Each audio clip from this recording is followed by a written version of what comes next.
Sometimes you need to get knocked down before you can really figure out what your fight is and how you need to fight it. At some point, my mind reverted back to my experiences here, to the professors that challenged me and struggled against me.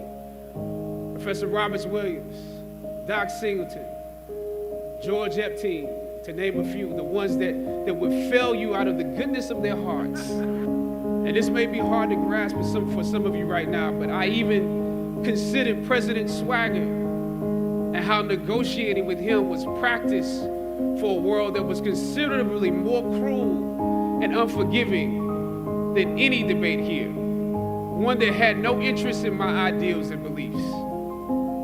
How would I maneuver through all of this? Finally, I thought of Ali in the middle of the yard, in his elder years, drawing from his victories and his losses. At that moment, I realized something new about the greatness of Ali and how he carried his crown. I realized that he was transferring something to me on that day.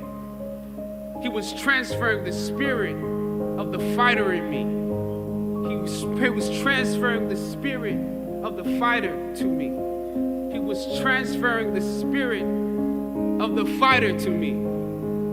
Sometimes you need to feel the pain and sting of defeat to activate the real passion and purpose that God predestined inside of you. God says in Jeremiah, I know the plans I have for you, plans to prosper you and not to harm you, plans to give you hope and a future. Graduating class, hear me well on this day.